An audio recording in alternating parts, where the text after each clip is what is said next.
Hello, hello, hello, party people. How we doing out there in these streets?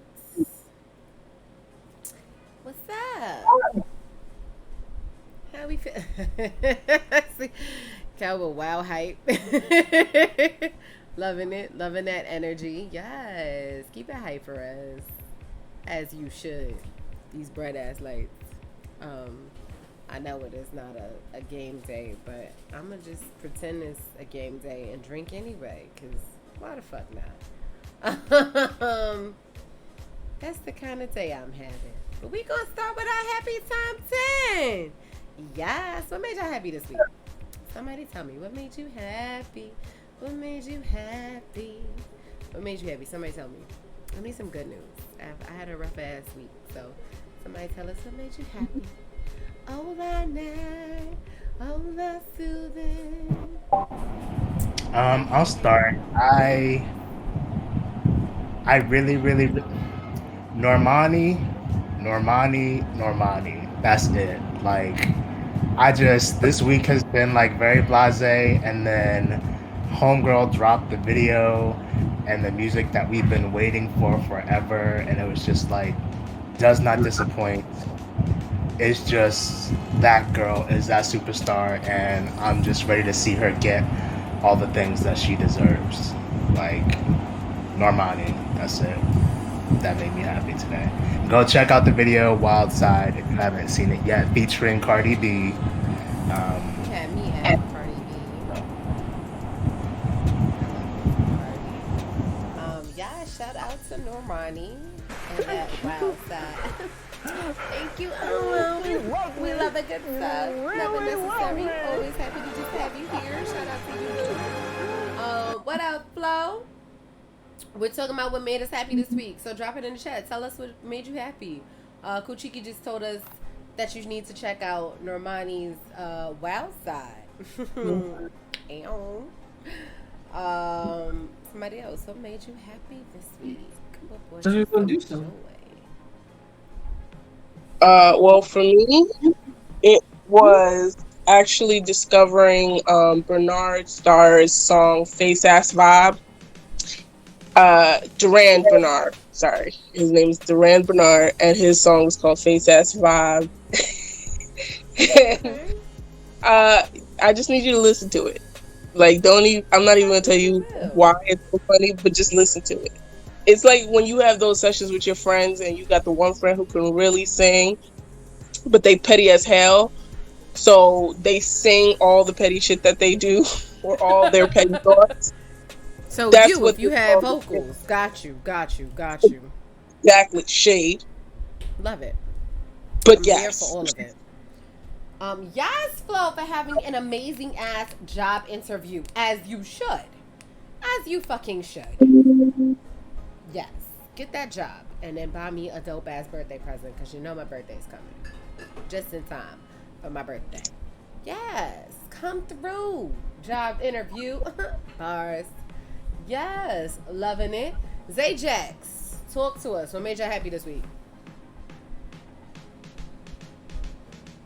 Today is my little brother's birthday. He's 14 today. Yes.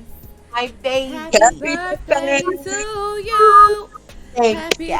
Feliz birthday to cumpleaños. you. Yes, happy birthday. Thank It's a lot you. of birthdays going around. We got your boy BZB celebrating her birthday. We got Babish and Ray celebrating her birthday. You know the fam is out here big. Shout out to the birthday bro. Happy birthday. Thank We you. got a lot of birthdays. I'm loving it. I'm loving all this birthday love. I'm loving that we made it another year. I'm loving this. Thank you, Zay. You're Always. welcome. Zay Bay always coming through with the happiness. Loving it. Jax. Made you happy this week. Uh, Nothing Oh, really. foolish Aries, I'm done. Just relaxing. That's all that made me That happy. made you happy to relax. I fucks with it. That's, that's necessary to get that relaxation and relate, relax, release. If you don't know where that's from, you might be too young for me. Um, I know Zay know where that's from. Zay, you know where that's from. Yeah, shout out to Debbie. I love you, babe. Hello. My friend just posted that she had on a shirt uh that had like basically black friends on it. And Billy, thank you. All this love makes me happy. That's my happy time today. Just being loved thickly by the crew, by my friends and family. All this love and support. That's what makes me happy. But my friend shared that she had on a shirt with like black friends on it. And then I guess her coworker, who was unawares, was like, they should really make a black friends. And we Zay, I had to look at Zay because Zay and Kuchiki, because I'm like, we know. Really? I Foolish Aries. I said foolish Aries. Come on, the clue can't be any better than that. I'm like, Funny thing is, the guy that plays Ross, David Schwimmer, said that shit too. And we're like, fam. I had to get dragged because, like, fam, it already. And then Homegirl took it a step further, but she was like, somebody made a music video of like a what if there was a black friends, and we were like, internal screaming. Of like, oh, baby, this is when, no, baby, we had it. We had a black uncultured swine. That's for living single. Maxine Shaw. Oh, come on. Billy, what made you happy this week? What made you happy? We just want to know what made you happy this week, Sylvan. You switch up that hair color on us? Or you still rocking that orange? Out here looking like store fire. Yeah. That's what we asked you. We just want to know what made you. Wait, you was laying on the kitchen floor. Why? What's going on? You good, baby? You okay? We just want to make sure you're okay. We just want to check. You gotta check on the people. Gotta check on the crew. Yeah. So that just kind of tickled me to see her post stuff like, what would happen if there was a black friends? And we were like, baby, we know what happened when there was a black friends. We read that story. But yeah, so that made me happy this week, just being loved on and supported by all my friends and family, going through this house buying process because it's stressful as shit. So just know when I got y'all in my corner, just to hang out with me and be there for me as I'm like, fuck everything, and y'all are just really like, no, girl, it's all right, it's gonna be okay. I be trying to tell y'all, it takes a fucking village. It really does. Y'all are really getting me through this because I would be ready to flip all of the tables. Not even just my table. I'm just gonna walk in other people's cribs and flip their tables and leave. That's where I'm at. But y'all are helping keep me centered and focused. So shout out to y'all for all of this. Feeling very faint. Oh no, is it the heat? Because baby, we about to hit a heat wave we ain't never seen the likes of before. You had to make your siblings lunch, so while the pasta was boiling, you had to lay down before you fell out. You know what? I feel that. This way, if you pass out, you already at the floor, so there's no distance to travel. Smart. Unagi, salmon skin roll. This is a Friends reference for those of y'all that like Friends. I mean, I'm one of them. I definitely liked Friends, but you gotta know your roots. You gotta know where you came from. It's not better than living single. Yeah. Friends is cool. Shout out to Gabby Union. I saw you on there. Aisha Tyler, I seen y'all. But Start to finish, never. Excuse me, what you saying? I said I've never seen an episode from start to finish. You've never watched a single episode of Friends? I don't believe that. I feel like I watched too much. You're really not missing much. I don't pay attention. Like literally, I've seen the beginning, a middle part, or the end. I've never seen it from start to finish. That's like me and Seinfeld. Oh, now you lose me. No. Hear me out. I'm not against watching Seinfeld.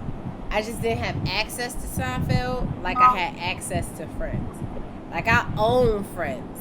I don't own Seinfeld. But when I was growing up, it was either I'm watching Friends because that's what I liked, or I'm watching Martin because that's what my brother liked. It wasn't like a, you know. And then when he was older, like as he got older, then it was Curb Your Enthusiasm because that's what he like. I have an older brother who's 6 years my senior, and it wasn't like a democracy. It was I have the remote. This is what we watching type of thing. So by the time I got to the TV, it was like Friends is on now. I'm gonna watch Friends. So naturally, as I got older, I'm like, okay, I like Friends. That's how it went for me. It wasn't like I have a choice. It was my older brother takes over the television until he's done. And then I have my little 30-minute window of, well, Friends is on now, and now it's bedtime, and now good night. Like, that was my life. Seinfeld is on Hulu, so you should probably start that. I did not know that, so there you go. I've seen snippets of Seinfeld, so I love me some Elaine. I watched the way Kramer would zoom in. I like his entrances. I know so I know shit. I just haven't gotten the chance to take it all in. I'm trying to get through The Office. I made it to season 2, and I'm like, this shit is painful, but I'm trying. Wow, that shit is hilarious. But I'm aware that season up to, like, I gotta get through, like, I live with a diehard Office fan, and she's like, just make it through season 2, girl. Make it through, get to season 3, and it's smooth sailing from there. And I'm aware, and I'm just like, whoo, baby, you told me it was gonna be rough, and you did not undersell it. This is an upwards battle. This is a climb, Miley Cyrus. The climb. I'm not even. It's the climb for me. The slander. It's rough, but I'm trying. There's a lot of shit I don't like. I ain't watched Scandal, but for that one little tiny arc, and then I was like, all right, I'm over it. We could. I'm sure we're gonna have a whole episode. Like, there's gonna be an episode where we talk about TV. I didn't watch Scandal. I didn't watch Grey's Anatomy. I'm not watching Grey's Anatomy. I'm not doing that. I'm not. I don't like drama. I don't like it. To use the How you don't like drama, but you watch Criminal Minds, bro? That's what I'm saying. Because Criminal Minds is a psychological thing. That I'm here for the psychological aspect of it. 1, 2. I know what Criminal Minds got. They start fake Godfather John Douglas. I don't fuck about no goddamn. I don't care about no. CC's an EpiPen stat. I don't care. Wow, first of all, wow. I don't care. Wow. They really say Wow, she's really right. And in the first half is just Christina Yang being a boss. Like, exactly. I don't get my Christina Yang feel when she is in Villanelle. I'm fine. I really, and I'm really in that. That's a different side of it's it. not the bro. It's just her being the fight. I like her being a neurotic MI6 agent better. I just. We're going to have to have a whole episode about TV shows because we're going to be here all day about why I don't like these shows. I'm not doing the drama. I'm not doing it. You can't make me do it. I'm not watching Grey's Anatomy. The shows you like are literally drama except with death. So I really don't understand. Grey's Anatomy has death, but it's boring. No, I need the chase. I need the cycle. Make me think, who's the killer? Who? How? To make me try and catch them before you do. Like, nobody watches SVU for the kids. And literally, it's nobody backgrounds. It's literally Benson and Stabler, and that's it. I don't even know. Stabler's relationship. I'm here to figure out how are you going to work the system to put this person behind bars. Are they even going to get to the bars part? That's why I watched Bones. That's why I watch Criminal Minds. I don't watch it for none of this stuff y'all talking about. Oh, it's that dramatic. I can't watch Bones because it's too dramatic. You can't say stuff like Bones like Angel is not in Bones. Like, I'm just so confused. He don't even register to me as Angel when he's in. So confused right now. My chest can't even take this. I'm just. He not Angel when he's in Bones. She said, I don't do drama, watches Angel in Bones. I'm just. I didn't say I watched Angel. I'm so confused. But I watched Charm though. I was here for Charm. Is that the most dramatic? They had powers. I was here for the powers. The pew pew. Anyway, The fingers. For Prue to be like that. For Piper to be like that. For BB to do nothing because she was. It was useless. literally 10% fighting and 90%. Oh, we gonna find love in this bitch. But okay. Oh, I didn't pay attention to the love story. I was here for the battles. Give me the superpowers. It started Vanquish off the demon. like her being in love with the demon. I'm telling you what the fuck you're saying. She was with the demon. I Here's was the only problem. here Here's for the the problem. vanquishing. How are you gonna kick the butts? I'm here Here's for the the kicking problem. of the butts. It's about how the show starts. With Charm, it immediately had action. So she had enough patience to wait for it to get to the good part. Scandal, they did too much talking before they got to the action. Talk She too much. clocked out. She clocked out within 5 seconds of somebody not punching somebody else. That's why I could rock with Buffy because she was out there stabby stab. Right. Stabby stab. And Willow, don't get me started on Willow. When y'all got to Tara, oh, it was a wrap. She was ending worlds. Watching Buffy for the Go vaccines is like going to McDonald's for the beverage. You're ODing. Like this is stressing me out She a little was going bit now. stabby Like, stab. I was only here for the stabby stab. I'm not here for the talking. Shut up. Go stabby stab. Go kill some stuff.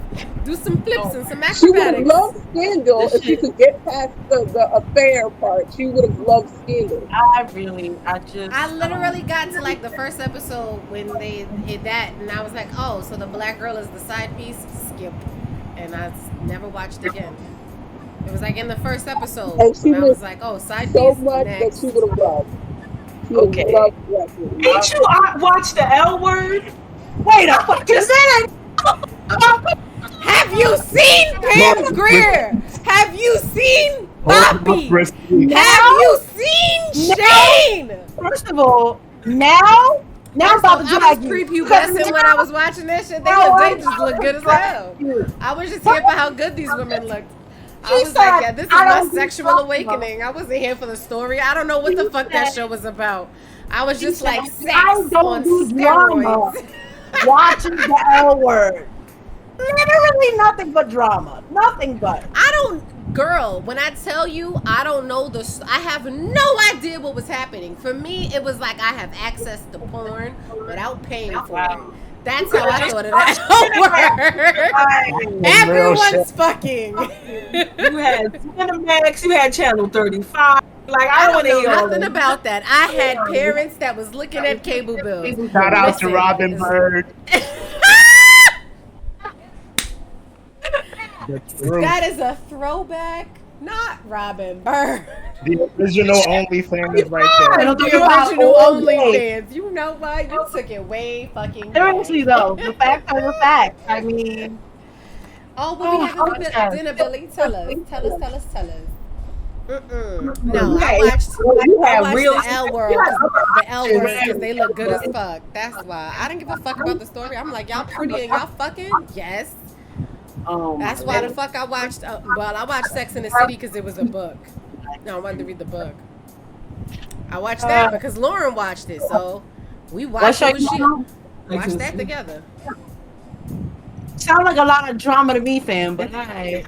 He's sexy. Now that I go back and Do think, I know what the fuck happened? No. Like, good sexy. It was really just Kim Cattrall showing her body whenever she got the chance. Yup. I'm here for it. So They had that one problematic black. She dates a black arc, and I was like, ooh, oh bueno. oh yeah, yeah, that was But, crazy. Yeah, that's what we Anyway. have. What up, meow? Spider cat. Hi, Now that honey. we're done experiencing Yeah, second, they trashing me because of the TV that I watch. So I guess now we kind of gotta have a whole ask questions about TV. Now we gotta talk about it because now I gotta defend myself. Now I gotta know what the fuck y'all watch. I probably watch like Love and Hip Hop and all that dumb shit. All right, first of all, First of all, See? don't be Look. coming for me like that. all right. Yeah. Now let's talk about it. Stay tuned. There's gonna be an episode, but they gonna have to defend their fucking First of all, life choices. They take coming out for your me. voice. You're not watching over hip-hop. here. I watch everything, so you can't shame me. I literally So have. do I watch everything. I give it There at you least one go. You literally episode. just sat here and said you don't watch no drama and then name like 3 dramas you watch. That's why we What 3 dragged you. dramas did That's why you got I watch? dragged. She just looks at shows. She doesn't pay attention. Her I eyes is watching really the screen. don't. I was like, sex. Yes. You still Well- technically watched it, so Right. But, Sex and drama are one and the same. So No, they are not. yes, they are. Dramatic sex. I'm, lot of I'm, the time. I'm pretty sure nobody logs into Pornhub talking about some of the drama. You didn't say porn. You said sex. I'm not watching First of all, you didn't say porn. You said sex. Those What are do two you think different the L categories. word was for me? It was porn. Oh yeah, no. You wasn't watching right then. That was not. That's how it was for me. You gotta Yeah. remember, I did not have the lifestyle that I think I should have had for where the fuck I grew up. So for me, that was my access. Fair enough. Kuchiki But is yeah, almost like, baby, you you did not can. grow up in the projects. You grew up in a fucking gated Yeah, community. And I'd be like, Yeah, you lose. I'd be like, it's the projects. He'd be like, adjacent. I get shaded all the time. Get it any way you can.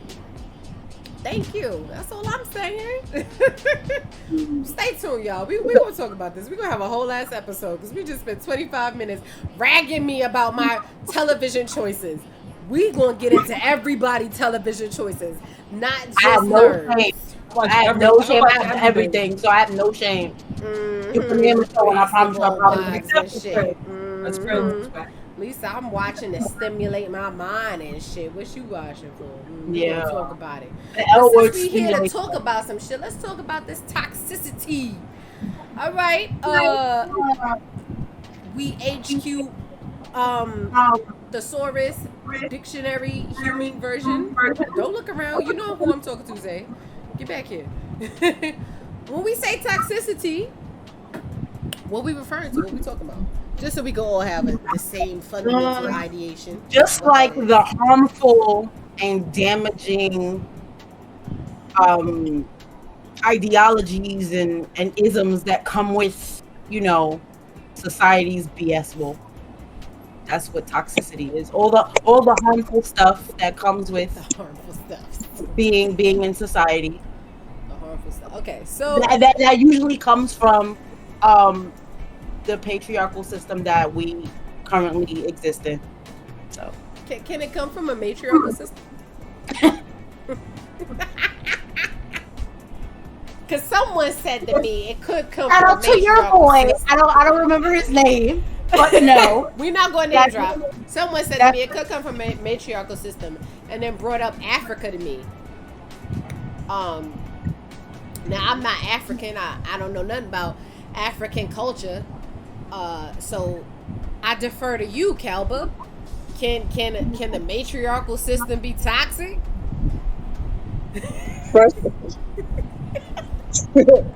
First of all, I just want to put the little asterisk that I do not represent the entire continent, True. nor the diverse culture that exists within that continent. I am Ghanaian, and I'm barely that because We get barely. don't nobody Why talk you to me barely about with shit. 2 Ghanaian parents, bitch. What?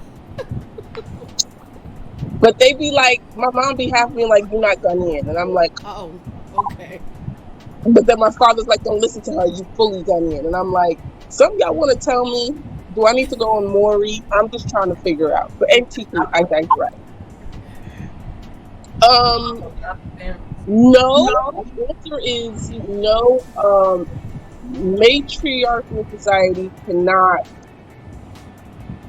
It's okay. So the question that you're asking, I don't really know how to answer that, just because there's a difference between toxic femininity, not and what my stance is on that, and if a matriarchal system can be toxic. Okay. That's fair. So So, I a asked because Zay just posited that typically toxicity is associated with the power structure that lies within a patriarchal system. So I was wondering if the way that it was presented to me by this person who shall not be named, the argument was, toxic femininity could exist within the system that lies within a matriarchal one, because everything has an opposite. And I was like, okay, but we don't live in a matriarchal system.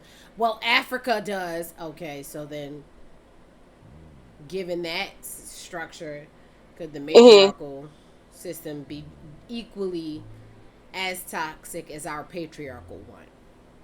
Well, I think, and mind you, my response is purely on theory because we don't live in a matriarchal society anymore. And we haven't for a very, very, very long time.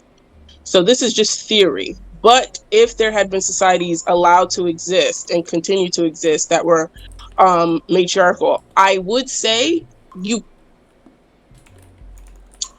there's a chance it might not have been, just because if it was based on the it depends on if it was based on the advantage of women over men. Mm-hmm. It might not have been, just because some of the things that have been the basis for why people think men are better than women have been about the biology and being able to go harder, faster. And women wouldn't have, if you're trying to quote the science, have matched up in the same way. Okay. So I feel like what would have developed as a result is a more equal footing than what happened with patriarchal societies. They used a lot of what we perceive to be natural things to kind of create that divide and then create a hierarchy with it. And I think for women it would have been a lot more difficult because, for example, some women get pregnant, and when you're pregnant, physically you're weaker. You're physically impaired. You can't do the things you normally would do. And most men don't get pregnant. And so right there, you have a difference that would have been seen and then acknowledged as weaker in a way in a patriarchal society. In a matriarch, it might have made you even because they recognize this makes me weaker. This other sex doesn't have to do it. So it might have resulted in evenness more so than Okay, I see that. an uneven. Does that make sense? Yeah. If you're just joining us, we're talking about whether or not toxic femininity can exist within a matriarchal society. And Kalba has eloquently pointed out that it, it, it really couldn't, because it would kind of equate to a balance, it sounds like. Yes? Is that what you're. It would kind of start to manifest in a way that's almost a balance. The other way it could manifest is that if it was based on women being better than men and the fact that women can give birth to another life, we might see that ability more heralded in a way where we see men to be useless. And we might actually develop into those creatures. I forget what plant or what creature it is where it's like the male goes mates with the woman and with the female, and then she eats the male, or Praying the male dies mantis? off after he. Yes, we might have adapted to that kind of similar society where it's just like we acknowledge we need you to create the life, but after that we're good. So those are kind of the two ways I theorize matriarchal society might have developed, either into equal or it would have been some variation of that, which, because humans tend to overdo everything, at some point men would have become extinct and then we would have become extinct because we can't make any more. Got you. Although There's, they did I run a don't, science experiment with mice where they had two mice, female mice, make another baby. But the problem with that is that the two female mice can only make female mice. So you would just have an all female world. okay, so So, then there's that. so maybe world peace is possible. But I'm bummed. So we bring this up because we had an individual who posed the question to us if we thought uh, toxic femininity Femininity. existed in this world, the current world that we have lived in.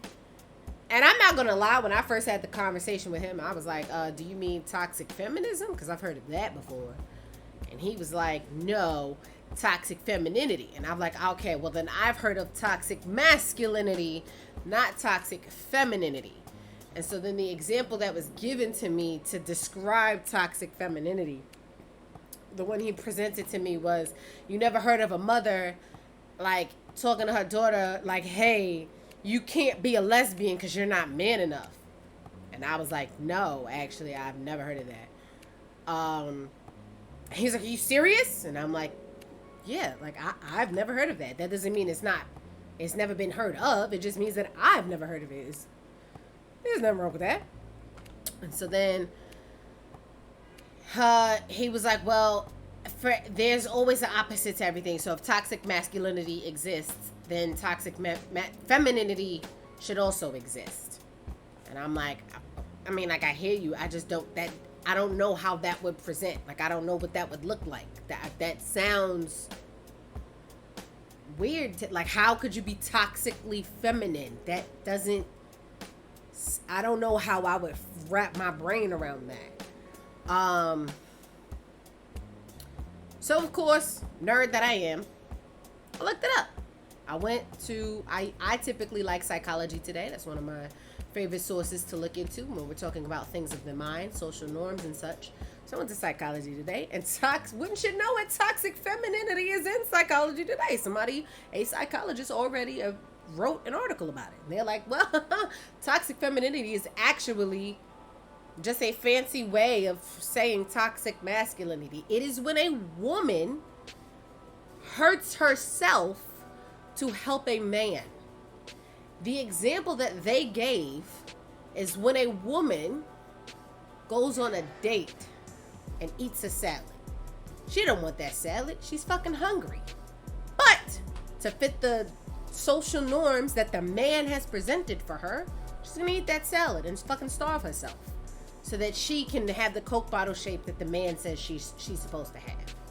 That's toxic femininity. That is not what he was saying, but that's what toxic femininity is. So after having this conversation with homeboy, he was in a tizzy. He went on Facebook and was like, ladies, does this thing exist? Because I was like, I don't think it exists. That sounds weird. I went on his post and I was like, I stand corrected. It does exist. And I posted the link. Here is the article, sir, for your reference. Read what I read by psychologists. Don't just have your fucking opinion when there's an actual correct answer. Please use sources. Cite your sources. Don't just guess. And of course, other women were all like, yes, but I think it's just toxic masculinity. I don't think it's what you think it is. I think it's just toxic masculinity. The guys were all like, yeah, women be crazy, son. Shocker. So then we started thinking as a team of like toxic masculinity, femininity, toxicity in general. What up, birthday boy? Hey, bees. Toxicity in general needs to be unpacked. Because then when he first brought it to me, I thought he meant like toxic feminism. Because that's like when women are like equality, but they don't really mean equality. Some of them, not all feminists are like that. Some feminists really do just want the same dollar a man has. But some women be like, give me that $1.25 though. So then we were talking and thinking about that. So like when we think about feminism as a whole, now in 2021, does it still mean equality to you? Kuchiki, when you hear feminism, do you still think, oh, women just want to be equal? Or do you think the messages you're seeing presently, like when you saw the little pink kitty hats, did you feel like, nah, y'all trying to, what messages do you feel like you've been getting of late? Do you know that, I'm trying not to say that. Sorry, the pink kitty hats? You know them little hats that they was wearing on the little march? You know, man, with the little ears. I'm not sure. I will say that feminism is, it's not something to joke around about, the same way that like the fight for equality when it comes to, the color of your skin isn't anything to joke around about. Like, feminism is, it's definitely something to take serious, and I don't think toxic feminism is something that, to be honest, like I get what Homeboy was trying to say, um, but he doesn't seem to understand that um, whatever his personal situation is, where he's seeing, you know, women or people judge him in a negative light simply because he's a man. He's taking it a little bit too personal. And me myself as a man, like when I look at feminism, I have to be objective because for the most part, like whether feminism exists or it doesn't, I still get to win because I'm a man. You know what I'm saying? In so many different ways that like if feminism doesn't exist for women, then they lose. So it's one of those things where it's like I'm never gonna take feminism or the fight for it in a non-serious way. I'm never gonna, even if I ever find myself like thinking or seeing examples of toxic feminism, I still know that we live in a patriarchal society, and you know, whatever examples of toxic femininity, quote unquote, this guy thinks that he's seeing, it pales in comparison to um, what toxic masculinity is, and just how much of a reach it has on everybody. So that's my 2 cents about it. Can I just say, I'm very much a feminist. But let's be clear that, because a lot of times when I've run into people who are like really passionate about not liking feminism or not being on that train or like have some feelings about it, it has been the 1950s, mostly white woman version of feminism. Feminism is an idea, it's a set of ideas, it's a set of beliefs that have evolved just as any others, you know? And there's no one way to perform it. There's no one way to internalize it and apply it to your life. I personally am a fan more of the feminism of recent that is more intersectional and includes because the thing about the quote unquote origin of feminism with the white women and the burning of the bras and all of that is that they experience sexism in a way that's different from me innately. I can no more separate my Black experience from my woman experience, whereas they don't have that same issue. Their marginalization, while great and while serious, is on a sex or gender spectrum alone, whereas mine is a double bind. And if you're talking about someone who's in the queer community, it's a triple bind and quadruple, and it keeps going on and on and on.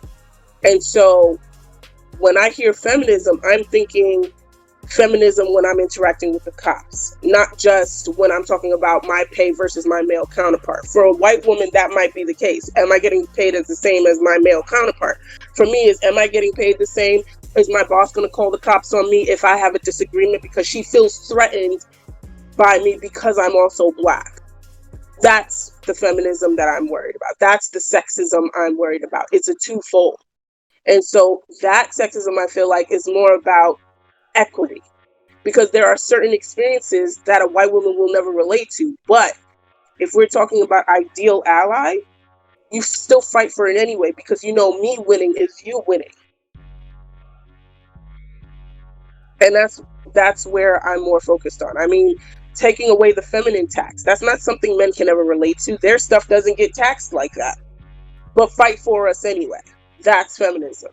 Fight for the fight that doesn't really apply to you, but would make everybody will address everyone's individual issues in a way that we can kind of come together.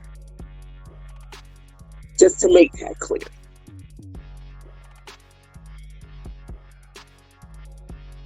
That's definitely real. I just had a conversation with my student. We're reading a short story, in class, and in the short story, the man, the one of the main protagonists, antagonists, we haven't figured it out yet, sees a woman that he finds attractive, and he creates this whole story in his head, this whole relationship with this woman just from looking at her. And we see the woman's perspective where she's like, I'm not even attracted to him. He has nice eyes, but that's it. But like, so we get to see both sides. And so we had one of the kids in the class was like, I mean, but he thinks she's pretty. So like, shoot your shot, fam. Like, just show up at her office. And like, the girls in the class were like, excuse me. And he's like, what? If she a baddie, like, what's wrong with that? And like, one of my female students was like, what's wrong with that is you're literally inviting yourself into a woman's space just because you feel like you're entitled to that space because you think she's attractive. We're literally reading the thoughts of this woman, and this woman is like, I have no interest in this man. I wish someone else had his gray eyes because I don't like the man. I like his eyes, but that's it. This man is already like, she's so attractive. I love her because he has all these thoughts because he is so enamored, but the woman wants none of it, and we're literally seeing it. And the boy in the classroom is still like, shoot your shot, fam, go for it. You can make her like you. And we're like, yo. And as the teacher, I'm like, oh my God. Like, yeah, Zay. Like, I'm like, okay, so now I gotta derail the class from the story and have a whole 20-minute conversation on like rape culture and why that's not okay. Why it's not okay to just like invite yourself. Appreciate you, Stunna. Why it's not okay to just like invite yourself into this woman's space. Like, why you have to be an ally. I had another student, male student, that was like, nah, fam, like, personally, he was like, I think bisexuality is like optimal because if we all just were bisexual, maybe we would feel the pressures of both. Maybe we could be more allies to women because we would understand the softness. I feel like y'all are so busy trying to be that y'all don't understand where women are coming from. The fact that of course, Jax, you know the student that's bisexual, and when I tell you which student it is, you're gonna be like, really? Yes, Jax, you're never gonna. I'm gonna tell you off stream, and it's gonna blow your fucking mind. But this kid was like, he's like, no, you gotta protect the women, and the mere fact that you don't see anything wrong with this man, you're the problem. And it was the bisexual kid that was like, everyone knows a woman that's been assaulted. No one knows the assault. And he was going off. And I was like, I don't even have to have it. Yes, go ahead, child. Educate your classmates. And I think maybe Jax is starting to piece it together. Which kid would be educated enough, young adult enough to know, and was just like, this is the problem. This is part of the problem with society. He was like, nobody wants to tell on their bros when a woman is assaulted. Everybody wants to look, well, what was she wearing? Why the fuck does it matter? She was wearing her fucking pajamas. It don't matter, but she could wear a plastic bag. You still gonna think she a baddie under the fucking moo-moo. Like, what's the problem? And I was just like, this is where we at. But like, at least I was like, it was a proud teacher moment because I'm at least like, the kids are thinking about it. The young girls are starting to realize, no, this is predatory behavior. Why the fuck are you following me from the corner store when I try to get my bacon, egg, and cheese? Why are you following me? Don't do that. So in a world where the kids used to think, oh, yes, he's talking to me. Like, they're starting to like, be like, no, you're supposed to protect me. Why aren't you doing more?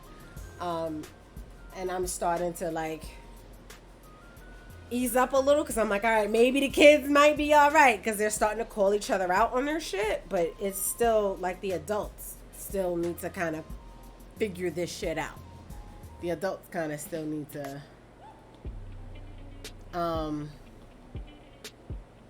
same. Everyone needs protection. You know what I mean? Like, everybody needs allyship. Everybody needs the same type of respect. I feel. I don't think it should just be someone speaks up when the woman is the victim.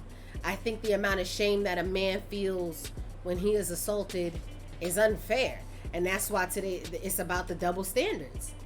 It's not Trigger fair. warning. Just FYI to anyone who's been a victim. Trigger warning. So Yeah, if you like wanna it's read not this for a fair that second. guys gotta be like, well, I can't speak up because like I'm a man. I was supposed to, like, I literally, I'm gonna find it and then try to post the link, but it's not fair that what y'all have to go to, y'all are made to feel less than if y'all are the victim. Like, I saw a TikTok the other day where the guy was saying that he was like, like when you try to show emotion, like you're taught from a young age, like don't cry, man up. So like, how do you even cope with what's going on when you're taught from a young age that you're not supposed to feel a thing?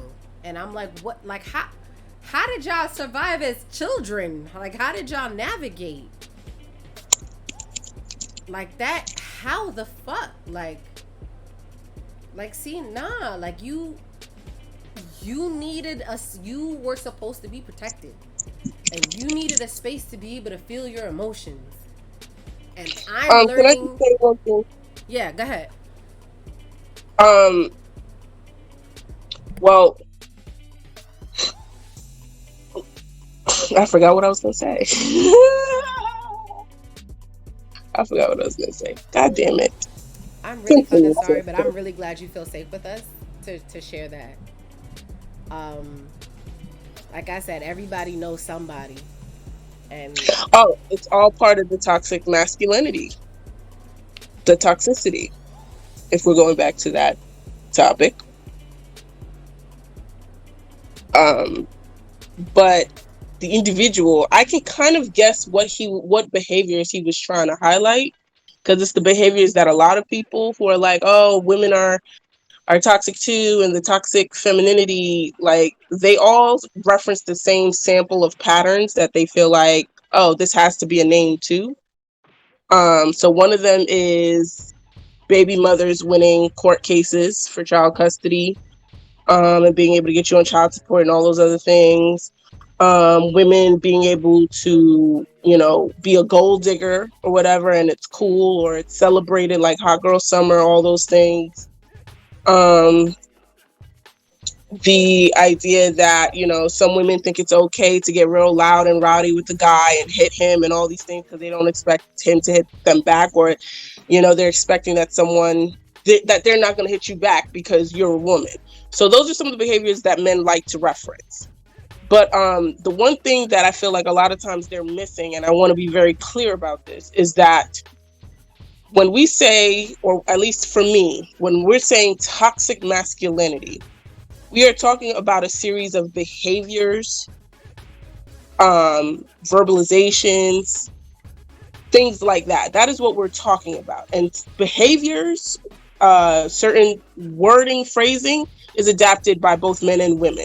Even if originally the naming of it as toxic masculinity, people often think, okay, so it's something men do. Toxic masculinity is performed by women, which is what we would call the toxic femininity. But it's really just women performing toxic masculinity. Because at the end of the day, the origin of all of this is a system that was meant to, and understand when I say original intention was to put men at a higher position. And it was created around a time where we didn't have all this technology and all these advancements. It was the public and the private sphere. The woman is in charge of the private sphere, which is raising children, keeping the home warm and comfortable, and the man was in charge of the public, making sure everything that allows his home to exist continues to exist, consorting with other men, philosophers. We're talking in Aristotle times. But here's the problem with an unequal system. All you control is when it's created. Once it's created, it's going to have unevenness in one direction or the other, and you don't get to control how that happens. So yes, men originally created the system because they believed they were better. They believed they thought faster. They had the brains. They could take the education. But I'm pretty sure Aristotle did not foresee a time where men and women could get divorced and fight over the custody of a child. He didn't foresee us getting there. So what patriarchy did was like, okay, well, the woman takes care of the home. So now that she has the right to divorce her husband, it's only natural that children go with their mothers because they are the home givers. They are the caregivers. We will sooner vilify a woman for not having a maternal instinct than we would a father for not having a paternal one. We may call him a deadbeat, but he still has friends. He's still able to walk around with his head high. A woman abandons her child and she is cursed forever by family, friends, everybody looking at her sideways. Both are wrong, but they are all stemming from a system that originally was intended to benefit men. Does it do so in every instance? No, that's impossible. We're talking about a system that's centuries old. Things have come in that the people who created this system did not anticipate. So it creates certain unevenness that actually goes in a different direction. It's like a balancing beam. It's not always going to stay even. You have technology, you have certain rights, the ability to divorce, the ability to own property starts getting introduced. And all of a sudden, this very ancient system has to adapt. And some of that means it adapts in the perspective of women having the advantage. She can make you go broke for all the child support. But the only reason why she gets to do that is because she was expected to have the child, because she is the woman, because that is what women are supposed to do while men are out earning their cash. It's all in there. But a lot of guys hear toxic masculinity and think that we mean women are absolved of any wrongdoing or accountability. That's not the case. We just call them a different name. We call them the pick-me's. The ones who uphold the patriarchy. The ones who their value is based on either the ideals of the patriarchy or being the exact opposite to an extreme of the patriarchy. Like, I'm gonna be so masculine, I'm gonna beat your ass because I want to prove to you I can be as manly as you are. That's not proving anything when you are physically abusing your husband, your boyfriend, whatever. But because in your mind, you're looking at the patriarchy and you want to be so opposite to the extreme, you start performing these things that are, in fact, the toxic masculinity. So when we say toxic femininity can't exist, we're not saying women can't perform toxic behaviors. We're saying toxic femininity can't exist because there was never a system that was allowed to exist for a prolonged amount of time that was specifically meant to put women at a hierarchy more than men. That was never the original intent of any system. Patriarchy's original intent was to put us as second class. Whether it has continued to succeed in all avenues is not the point. That's where the name comes from. In terms of who performs it, women perform it, men perform it, children perform it. We all learn it. It's an active effort to unlearn it for everyone. So when he's talking about these patterns of behavior, women hitting men, that comes from us innately thinking women can't do damage because they're weaker, because we're stronger, which then allows women to take advantage of that, knowing that they can hurt you. They'll take a bat to you. They'll up the ante because they know that they're going to be seen as a woman who can't hurt you. But guess what? You hit somebody with a bat, their head is going to cave in, man or woman. But that comes from a patriarch, from toxic masculinity performed by a woman.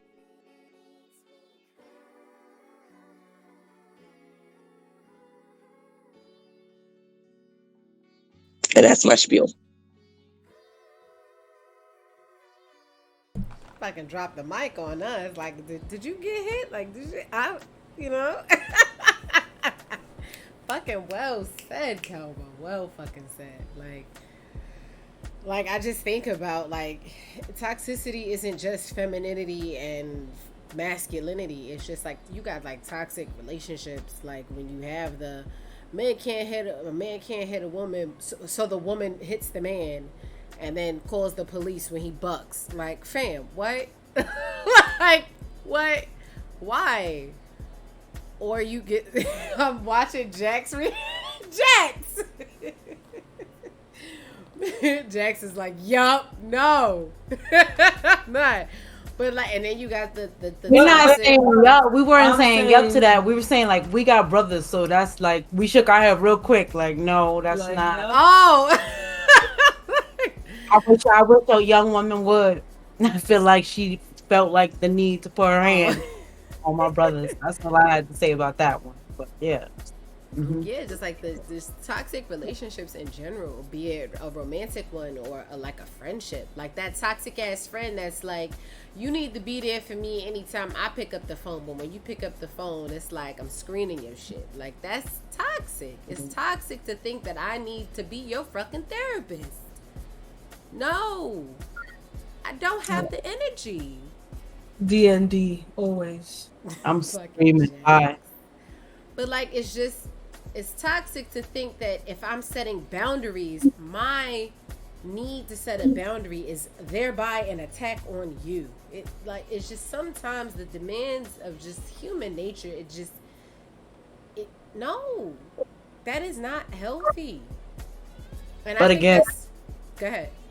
no, I'm just gonna say all these things exist based off of what Cowboy said. Like it's the structure that is built, like the idea of putting yourself at the bottom to make sure someone else is okay. That's a part of being like the perfect woman. Or like, that's a part of the whole structure of um if you do that, like the idea of like when people post they like birthday pictures or whatever, or like their anniversary picture, and they write the whole, it's not funny, God forgive me, they write the whole spiel of like, yeah, I put her through hell, I cheated on her like mad times.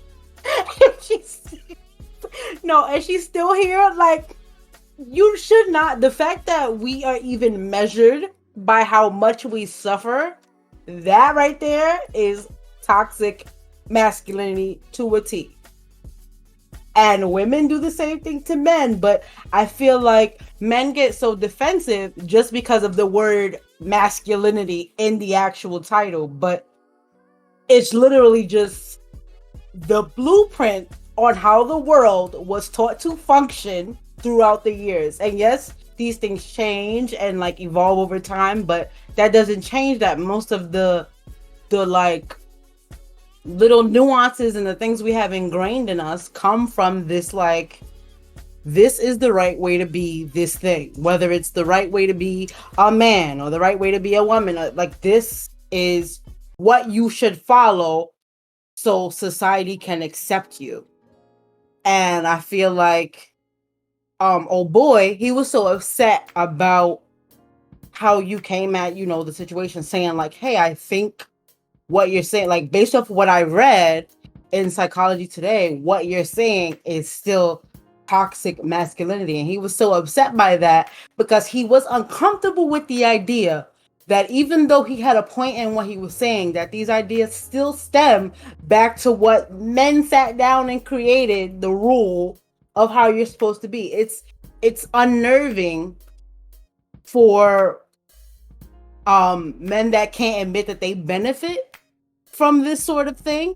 It's unnerving for men like that. It's unnerving for people like that in general. Like, if you got the W in this situation, of course, me saying toxic masculinity is like, oh, you just trying to say that men are, you know what I'm saying? Like, nobody's trying to say that, because it's the same thing Calba said. Women do the same shit. It's pick-me's out there like, oh, you gotta make sure you cook dinner for your man every night. Like, people perpetuate that shit, but it does exist because the slate, the blueprint, you sit down, hey, what makes a woman acceptable? What makes a woman desirable? What makes a man a man? How do you measure his manliness? These things are all the same thing. It's the same thing like the way certain people view the Constitution. It's hard for me to take the Constitution seriously because I know that it wasn't written for me.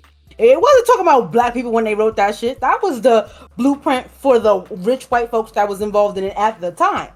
So, it's the same kind of mindset. But I feel like certain people, oh boy included, get rather dismayed and rather like, oh, you just trying to say that all men are trash. Like, nobody's trying to say that, because women be trash too. Like, nobody's trying to like take a group of people and throw them out because whatever. But we also have to realize that all these things that exist, both good and bad, because there are some things that are in place that, have helped modernize society and have made the world, a more productive place. But overall, this shit was not written for us. Like, this shit was written for, waspy Anglo-Saxon Protestant, all those people to sit down and say, this is what makes an acceptable partner. This is what doesn't. And I feel like if everybody took the spin and thought of it like, hey, this is a blueprint that's technically outdated. So now it's our job. We could take the notions that we like and change it, and because we all evolve, people evolve, the times evolve, the popular culture, everything changes. So if we took that and instead of getting like, all up in arms and like, oh well, women be crazy too. Like, instead of doing all that, you could take what you like about this thing and then take what you don't and be like, hey, this is from 1967. How about we date this to 2021? Like, and I feel like if we took that and did that, we would be it wouldn't be so offensive to use the term toxic masculinity to begin with. If we all sat together and updated some shit, nobody would be mad. It wouldn't be like, oh, you trying to say men are trash. Because the word masculinity is in it, it's automatically like a trigger for some men.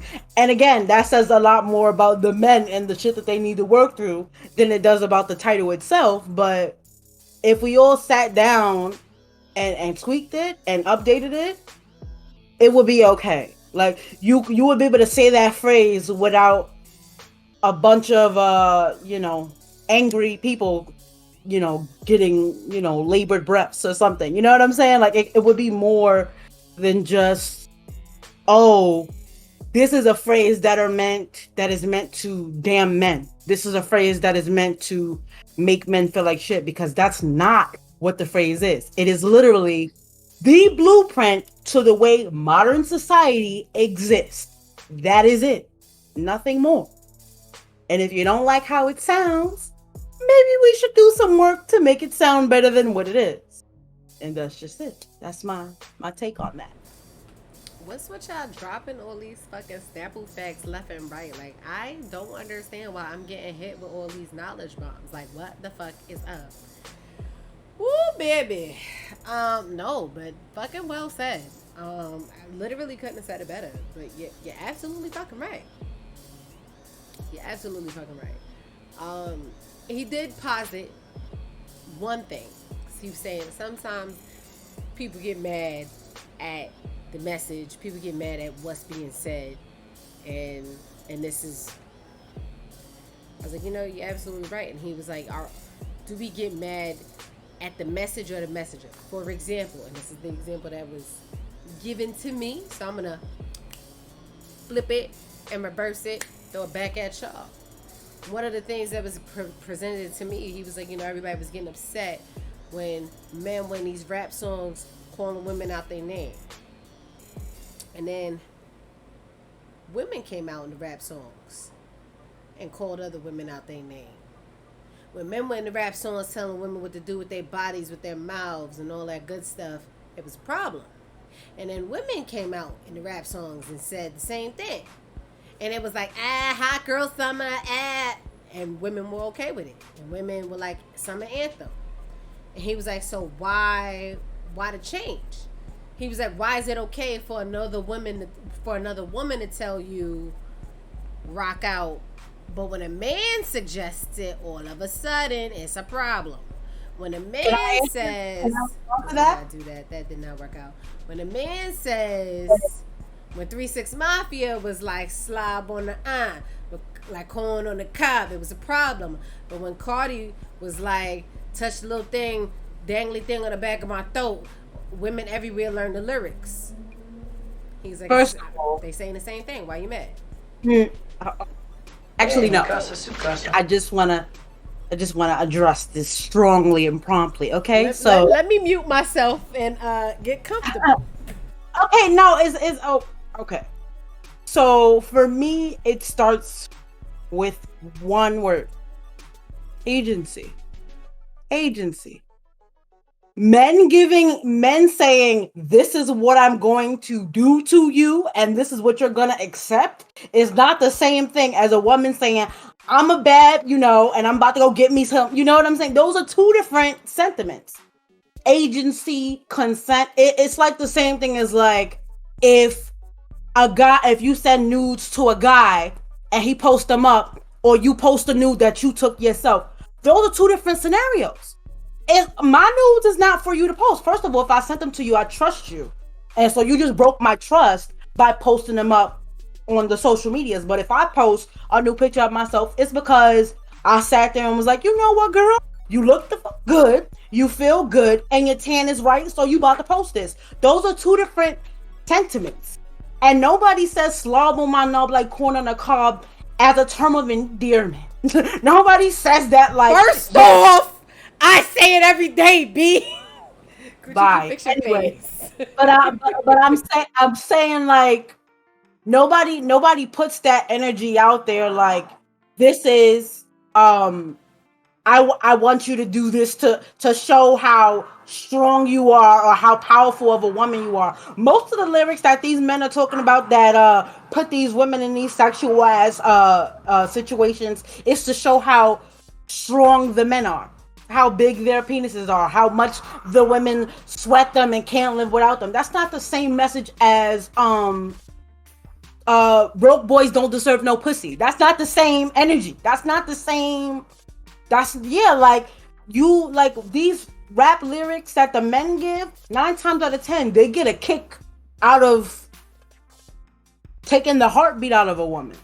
They get a kick out of like turning her into a slab of meat and taking the personality out. Whereas Cardi and Doja and literally everybody... Megan, put some respect on her name. Yes, Megan, Sally Babes. You know what I'm saying? Like, all of them are coming out and saying, listen, not only are we women who get money, because a lot of them say, listen, I get my own money, but if you want parts with me, you have to spend yours. It's a different message. It is a different message, and I hate the fact, it drives me bonkers, absolutely mad, that men think what they rap about and what women rap about is the same shit. And not for nothing, I could talk about my vagina if it's mine. Like, if it's mine and I own it and I have it, I could talk about it. You need to make a song rapping about your little ass dick if that's how you feel about it. Like, I don't know. Like, I don't know what it is. Like, the fact that men are like, oh, well, we talk about women and y'all get mad. Are you women? Do you bleed? What's going on? What's going on? Because I don't understand. Like, it's the audacity for me. Like, I don't know. Like, the messages are not the same, and I just need that to be clear. So whether it's the messenger or the message or the messenger, it's both. Because first of all, stay in your fucking lane. Like, really, that's what stay in your fucking lane. That's what it boils down to. And I'm not saying a woman can't say, listen, I saw a baddie on the corner and I tried to bag her up. That's not the same as I told her to get on her knees and like, come on. That we all know. We all know the difference. We all know what the tea really is. So the fact that there are men... Wasn't Young Ma doing that in her... I was just about to touch on that. Give me a second. Okay. Also, let me tell you why I love Young Ma. Why she's allowed to do all the things. Because her intersectionality is her music. And that's what I love about her. Because yes, she has a vagina, but also she is a lesbian, male-presenting woman, and she made it clear when she say "suck my dick" that she's talking about the 8 inches that she got in her closet, and that's on period. So she's allowed to say whatever she needs to say, and that's it. And that's it. Mind your business. You don't want nobody to tell you about your penis or what to do with it. Mind your business. That's it. That's it. Question. Because wasn't Young Ma the one that was like, you call her Stephanie, I call her Effany. So yeah, but she knew of what she was talking about. Right. Hold on. Hear my question. If your argument is that men shouldn't be telling other women what to do with their bodies, isn't her making the insinuation that women should be sucking her strap, her telling other women what to do with their bodies? Well, if they're not sucking the strap. Yeah, that's not. That's not. Yeah, that's not what she's. Just That's- because she's male presenting. yeah, doesn't that's mean not that what she she's said. acting- Wasn't Yeah. I don't be listening to the Breakfast Club or whatever show she was on where he was like, when you be saying stuff like that, what are you talking about? And then she explained about that. But like, isn't that still No, telling other women what to do with their bodies? No, I'm asking for clarification. I don't really be listening to all the lyrics. I just not be the same. vibing to the music sometimes. So It's- I'm literally asking for clarification. I really don't know. Like some women do suck the strap, but it's like in the moment. It don't just be like the strap on out the closet. I'm gonna suck this shit. Like But what I'm asking is, strap aside, isn't the invitation still to No. another body that is outside of your own? You know what? Because again, you have to realize she's also talking to a different group of people when she say that. She's not. She's not talking to like the mainstream. She's talking to the people she's representing. She's talking to the girls who she know that when she come up on a scene and they see her and they are like, yes, this is who I want to be with. That's who she's talking to. She's not like degrading a whole group of people. She's talking to her people. She is one of her people. So couldn't And the that's argument then be made that the guys that are saying all that stuff to women, couldn't they make the same argument? I'm talking to the women that when I pull up on a scene, they go do this stuff. No, not the same. Can you explain? It's I'm not- genuinely asking. It's legitimately not the same because at the end of the day, Young Ma has a vagina. It's legitimately not the same. I know what you're trying to say. I'm not trying to say anything. I'm legitimately asking. Masculine you're saying- presenting, Huh?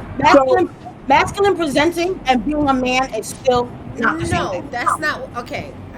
This is why I think we're okay. No, what you said was the difference between Cardi and 3-6 was that Cardi is talking about her body and what she's doing with her body, and 3-6 was talking to women and what they should be doing with their bodies, right? Right. Right. But it's And then not. I was But it's like, not. okay. That's only a small. But that's only a small. Right. So then I was like, all right, what about Young Ma, who talks to other women and About the suggest- vagina she also has. Right, but she's You still understand what I'm saying? Right, I understand, but she's still talking to other women. So then But would it's that not right, but my question is, would that not still be just as problematic? Aren't you still telling somebody else Well, to do can I their answer? body? And let me I'm tell you why I asking. know. I'm gonna tell you why I know. Let me tell you why. The reason why it's no is because nobody else has ever done what she did before. Young Ma is the first of her.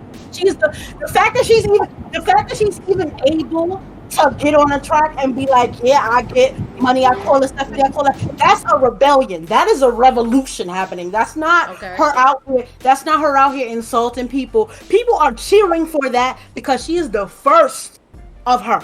She's the first one to come out and be like, listen, I'm a woman, I have a vagina, but also this is how I present. This is what I do. That's why it's not offensive. It's hard. Okay. It can make people uncomfortable. I'll give you that. But it's hard to be offensive when you're a fucking trailblazer. It's really hard for people not to root for you when you're out here being when you're breaking the bat, because the fact that you can even say that, like, is that not the fact that we're having this conversation is why it's not the same.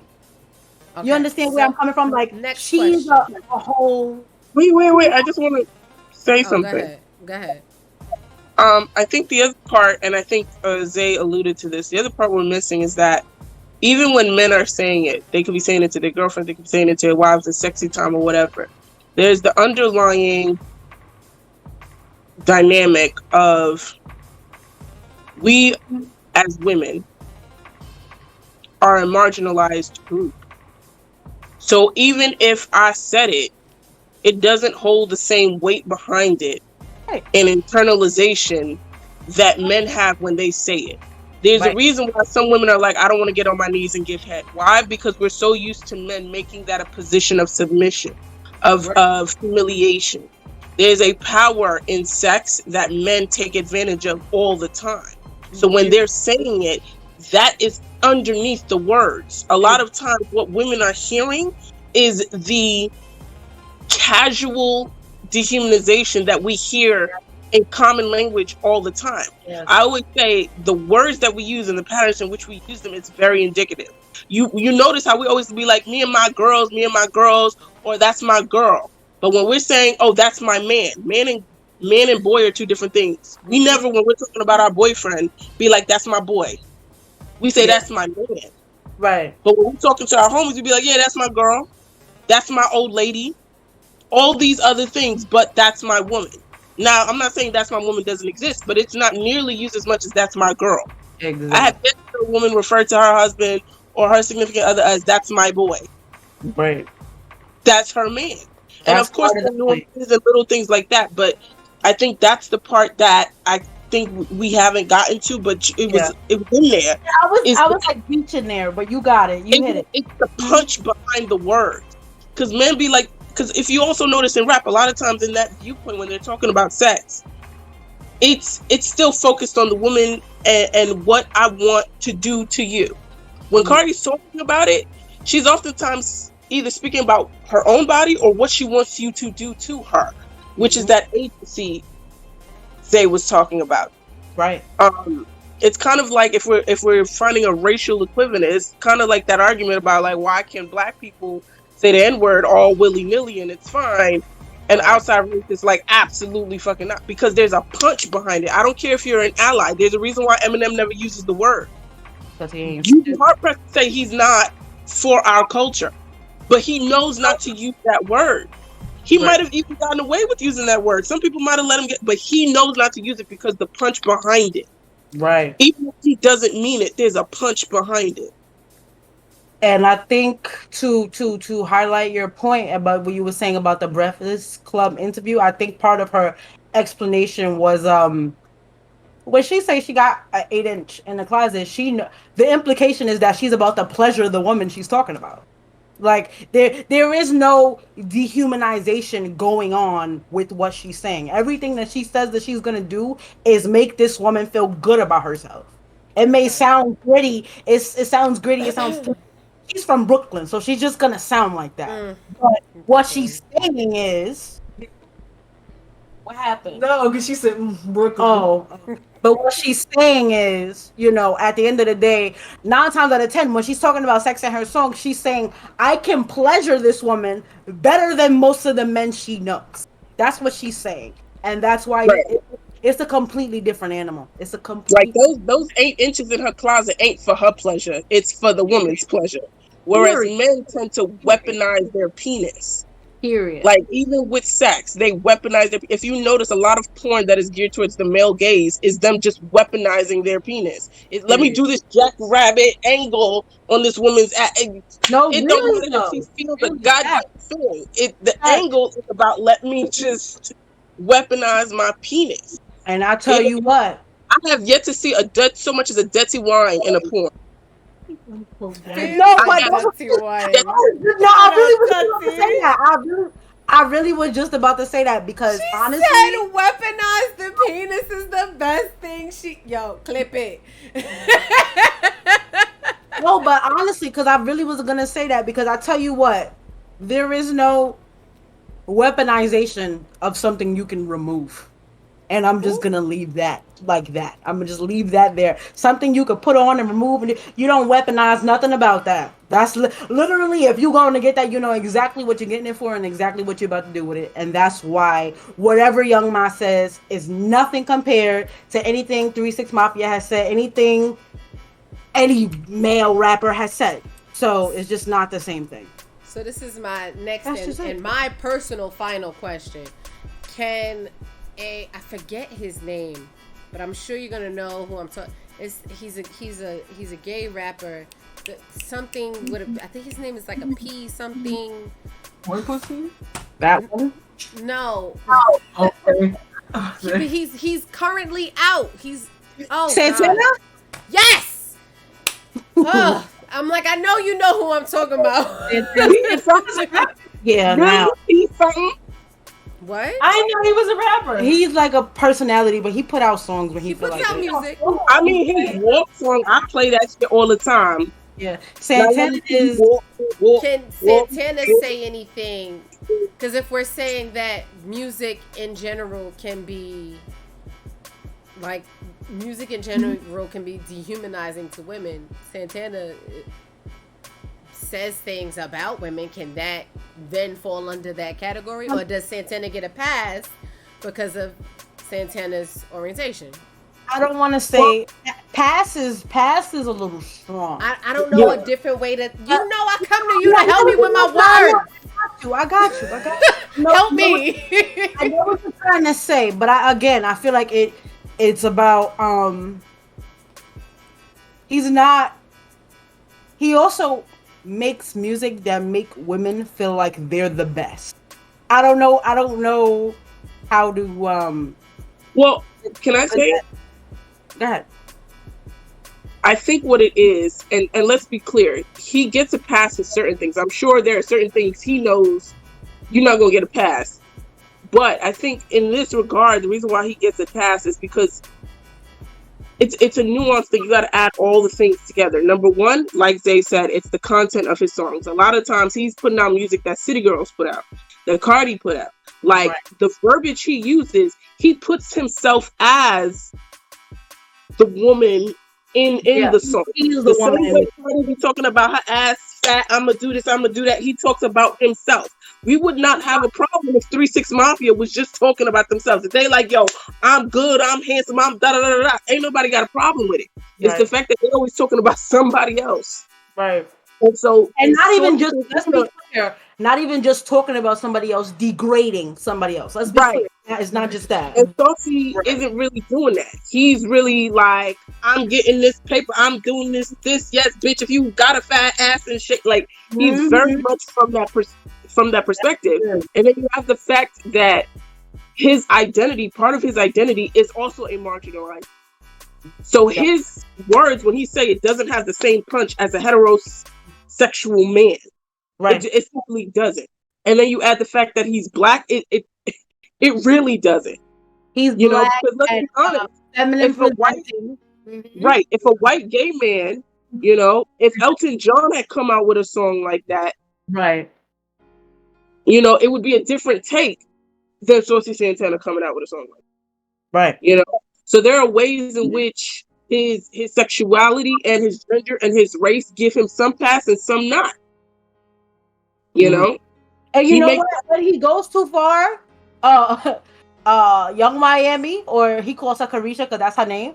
He checks him. Like if he goes like a little too far into it, he has people in his circle that'll be like, Santana, I don't know if you should say that. But overall, again, he's part of that trailblazing entity I was talking about, because just 5 years ago, you ain't see no grown ass black man with a full on beard, with a full contour and his fucking makeup slayed down and his or nails. set. That did not exist. So the fact that he exists now, people don't have time. And you got to think about it maybe later on when he gets more comfortable, I guess I would say. But people don't have time to be offended and pick apart his shit, because the fact that he even exists is such a celebration. And that's what I was saying about Young Ma. Like these things, the fact that they are happening now. This is what I mean about the editing of the patriarchal system and toxic masculinity. And because just 5 years ago, Saucy would have got beat the fuck up and like ripped down, and like things would have happened to him that would have stopped him from feeling confident enough to pursue a career in any capacity. So the fact that he even exists now is like a victory in itself. So when it comes to like Calvin said, when it comes to these marginalized groups that don't get any shine, that didn't exist before this particular revolution, nobody's picking apart their shit. Nobody's like, oh, well, why did he say bitch when he should have said woman? Nobody's doing that to him, because the fact that he's even a thing is like, yes, turn the song up. You know what I'm saying? Like that's what's happening right now. So I feel like when it comes to Saucy and when it comes to Young and May, again, they don't have the privilege of having the malice behind the songs they make. because they are the marginalized group, because they are the thing that gets tossed aside, because their intersectionality is what make people so excited about them. Like, oh my gosh, he got a new track out. Oh my god, he twerking on a car again. Like, we want to see that because that And did not right. happen. And let's be clear that because they are these marginalized identities, the moment they step a toe out of line, they are going to be hung up by people who are extremists regardless. Absolutely. They will be hung by their neck for every little thing that they do that everybody else gets away with. Britney And Spears kissed Madonna on live television. Ain't nobody having a fucking problem. But Lil Nas X kisses a man on stage, and it's a fucking issue. Or what's his name? I forget his name. Who used to be on American Idol did it first and Mhm. lost his entire career, and that was Exactly. after the Britney and Madonna. Can I You know Exactly. what I mean? So it's just say like, like, can I just say like even Britney and Madonna, like they both got flack for that. He did. They both definitely got flack for that. But again, it ties into the fact that like if you're like you guys have been saying, if you're marginalized, the stakes are different. It wasn't necessarily that like Britney and Madonna just kissed. It was that they had the audacity to like do it in such a way where it's like, oh, we're choosing to protest, because like that, like literally the magic words that are literally being said are like protest, intersectionality. Like these people are doing these things in spite of the fact that they know that the system is going to have a problem with them. And when it comes to, we've been using the example of music, um, I literally can't think of any male rappers that have honestly been had their have been like spanked, essentially socially spanked, Absolutely. until it got to a point where, and I don't mean to bring race into this, but like race is a part of the construct, until it was like, yo, now you have young white kids emulating what they're seeing these black rappers do. When it was just black rappers objectifying women and doing it to our own people, it was perfectly fine. You might have still had people giving flack, but again, I can't name a rapper that actually faced serious consequences for that. Versus, um, once it started getting out into these wider communities, that's when Mad was born. That's when we started getting the TVMA or explicit content on these records and everything. Not for nothing, like as y'all have been talking, I'm sitting up here, I'm like, damn, okay, so Lil Kim has definitely lost endorsements. Adina Howard's whole entire career, like she could have Yeah. taken off. It was too easy to wipe that out. It's like it's literally not the same. Like the messages are completely different, like Noah said, and it's really like the consequences really just show. If Homeboy takes a look at the history of, if we're using music as an example, like men, we can literally objectify as much as we damn well please, get as graphic as we honestly want, and there aren't really going to be consequences based off of us objectifying women. There are only consequences when, the label exec, the head of the label exec, goes home and sees little Timmy now acting and doing that to his sister. Then it's like, whoa, okay, now we have to stop this. Yeah. It's like it's not the same, like I'm saying.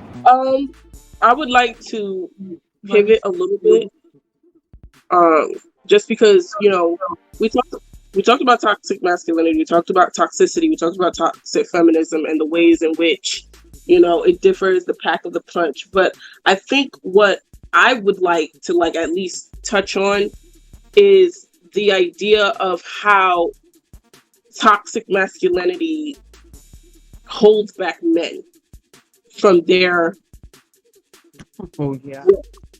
and the ways in which we do a disservice, and the ways in which men should also want the patriarchy gone, should also want toxic masculinity gone, because it doesn't do you a service. Like, we have the saying, everybody knows a woman who's been sexually assaulted, but nobody knows someone who's assaulted someone else. But we all know men who had sex at 12, 13 years old with an older woman, or an older, you know what I mean? We all know them. We all have seen guys be like, "Oh, what's the first time you had sex?" And they sitting there with a smile like, "Oh, I was 13 years old. It was this bad little shorty who was 16 in high school. Or it was my school teacher." Like, I have yet personally to really meet maybe more than 5 guys who didn't mention having sex with someone older when they were very much still a child. Mm-hmm. And yet, we don't really talk about that. Women are oftentimes, the idea is, I want a man who's sensitive, who's emotionally able to, fulfill my needs. But then the moment a man cries, we like, yo, nigga, suck it up. Like, what are you doing? Be a man. And it's like, you can't ask him to be emotionally sensitive to you, but also emotionally constipated to himself. It doesn't work both ways. You know what I mean? Oftentimes we don't think about that. We think once they're a man, we don't have to cultivate their emotional capabilities. And we stunt them from day one. We tell boys, go play, boys will be boys. And boys think, oh, that just means I get to do whatever I want. I get away with it. What y'all don't realize is we are essentially saying, we're not even going to train you how to deal with your emotions. You know what? That's too advanced for you. Leave that to the women. It's not something you can really do. But when they go out into the world, they're going to have emotions. And now they can't function. We cripple them before they can even go out into the world. That's because of toxic masculinity. We say men should be the leaders. We say they should be machines. And then we send them out into the world very much with emotions, expecting to be machines. And then we wonder why they can't communicate. We wonder why they can't keep a relationship. We wonder why they're so fucked up in the head. We don't give them the space to be quote unquote vulnerable or weak or whatever. But we want them to at least understand our emotions, or when we're flooded with how? There's a reason why, bromance is fine, but romantic relationships is somehow very. You ever notice a lot of guys know how to be a great friend, a great support system to their homie, but they have no idea how to be a support system to their girl?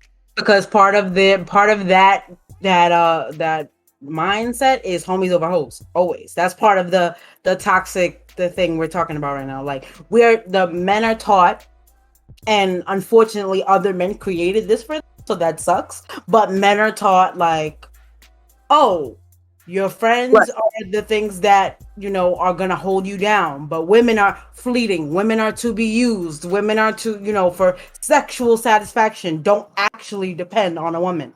And that's Right. why. And it's also a trauma bond, Yeah. because no one else is going to understand your emotional constipation the way another man who's also been raised to be that way will. So y'all might know each other is like some homies, they'll know, oh, you sad, but they're not going to pat you on the back and give you a hug. They're going to be like, chin up, homie, take this shot with me, or let's play some video games. They have their own language of how to support each other because they've learned through their trauma how to do that. Women are not privy to that in the same way because they're not socialized to suffer in the same way. Does that make sense? Yeah. Yeah, definitely. Can I also just add, like, because it has its own little spectrum where you also have guys who, like you said, can bond with each other, whether it's through traumatic experience or something else, but can literally let out that emotion and communicate with their male friends, but then go home, and because we have that power dynamic set up of I'm the man, I'm not supposed to show any emotion, we'll actively see it as like, if I show emotion in front of my girl, then I look weak. Literally heard that said, and it's oof. And you'd Bonding be is surprised how many men are driven to explode said families because of that, because they're suffocating under that. They feel like when I go home, I can't be me. I still have to be in the lead. And it's suffocating. It is suffocating to have to play that role consistently, which is why I'm always like, I personally go for a partnership. Give and take. If you're better at this than I am, by all means. If I'm better at it than you are, I got you, fam. Partnership. But toxic masculinity doesn't allow for that, not for men or for women. Men like to think, oh, this is for us. If we leading, we get to make the decisions. Okay, and when you come across something you don't know and you lead us down the wrong path, guess who's going to take on all that guilt and all that trauma? You. I'm abdicated of that. because you told me I'm not leading, so it ain't my problem. Figure it out, motherfucker. Now you got a mental health problem and nobody to talk to. That is how toxic masculinity works against men. That's why men shouldn't want toxic masculinity either. On the surface, it looks like it serves you, but it really doesn't. It doesn't serve your soul. It doesn't serve your mental. It doesn't serve your emotional. At best, it serves your physical. And men, now that we earn as much as you, or we have the opportunities to learn like you, y'all are realizing you don't want just physical. A lot of y'all want more than physical. A lot of y'all want the care and consideration that y'all were never allowed to have growing up. And you try and look for it in your girlfriend. And now your girlfriend trying to play the role of mother and girlfriend. And it don't work out. Can I ask you guys a question? When you're looking for, or whether it be sexual or anything deeper, and it's a man, when you're looking for that in a man, do you guys take these things into consideration? Like, how do you gauge? Because I'm sorry, the only thing that I can really equate it to is like going back to the race of like, how do you gauge if a white person is racist? Because they're realistically, like, to thinking about Kalba's question, or just her statement of like men should want toxic masculinity gone, it's tied into dismantling the patriarchy, and there are so many benefits for men living under this patriarchy that taking away that privilege is going to feel like oppression. So how do you guys look for, I don't know, the ways to see if a man is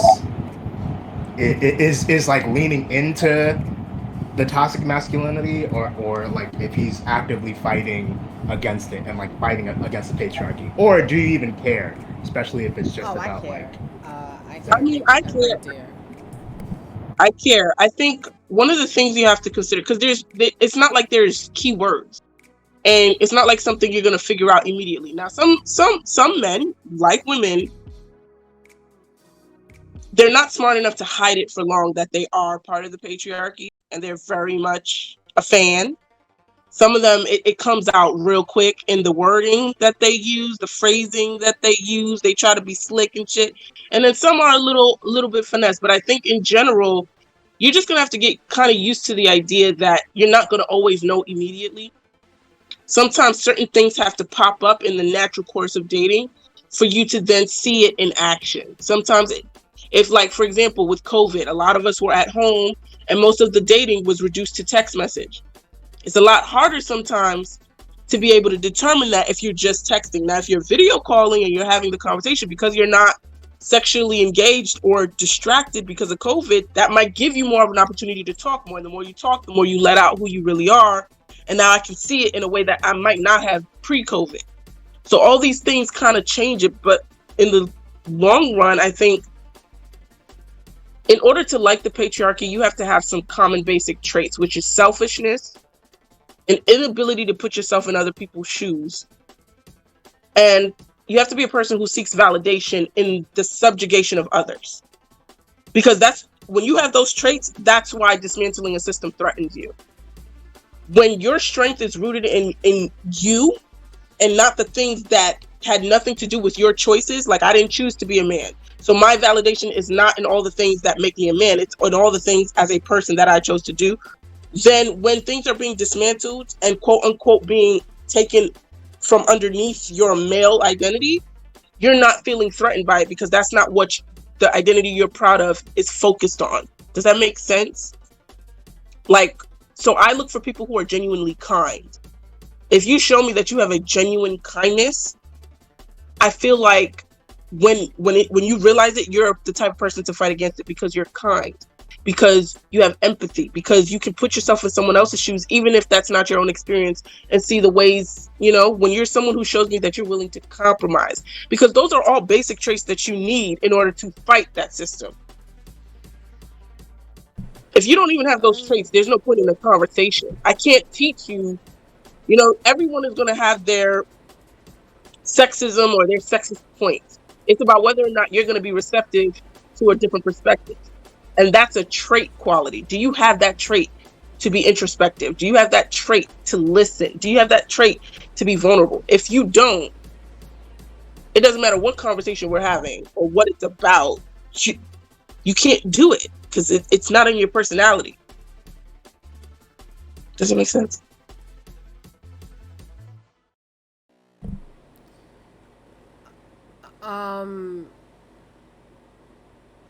Slightly different from Kelba.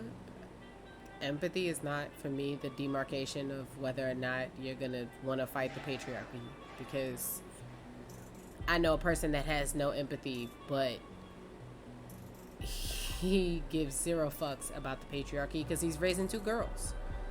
He has no interest in the patriarchy because he is the only man in a house full of women, and he wants his girls to be like him, essentially. You know what I mean? Like, he wants his girls to survive in this world. So it is not in his interest to support this patriarchy. It never was, because he's my fucking brother. That man ain't got no goddamn empathy. It's not his fault, you know, that part of his brain just never developed. But he just goes off of what he thinks is right and wrong. So I don't judge it off of whether or not you can empathize. I go based off of, I typically present certain scenarios at random, and I see how you respond to those scenarios. If I feel like I'm not getting the information fast enough to see if I want to waste my time, 2021 or whatever year we're fucking in, because I don't want to wait organically, because I know how quickly I can attach or detach. I don't want to waste my time. I don't want to waste your time. So I start asking questions. I start presenting scenarios. I see how open you are to things, like therapy. If you automatically are like, no, I'm not open to therapy, we'll be dead right there. Because that means that if we do determine or see down the line that something needs fixing, you're already like, no, not willing to fix it. So not open to therapy, I'm not open to you.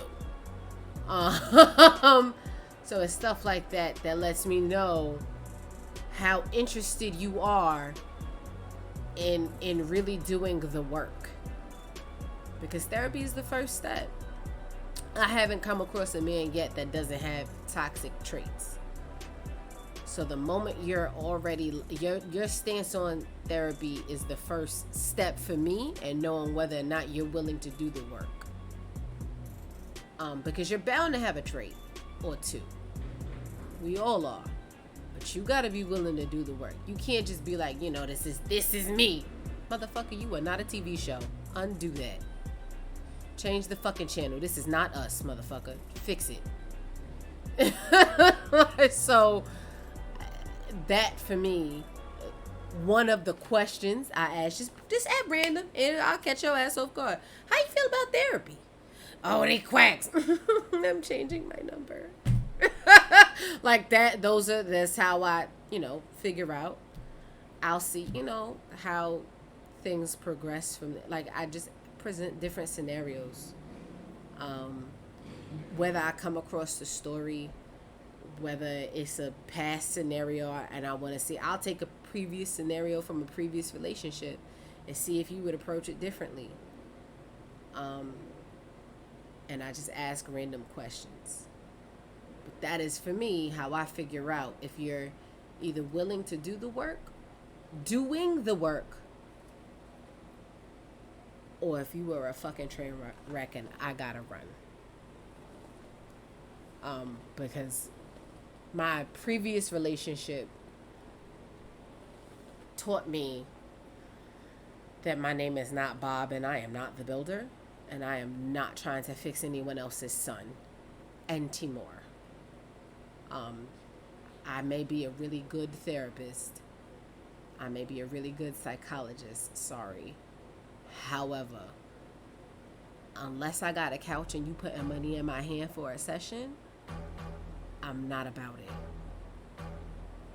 Because that's taxing. My job is supposed to be as your girlfriend. I'm not. That's too much pouring into your cup, fam. My cup runneth over trying to fix your shit. No. Like, nah, I can't be on E trying to fill you up. That's not, no. So, that's where I'm at. Like, for me, that is if I gotta do too much lifting, we're not doing that. I'm not a bodybuilder. I'm not lifting all them weights just so you could meet me halfway. No. So, I don't know. Zay Jax, y'all want to weigh in? I don't.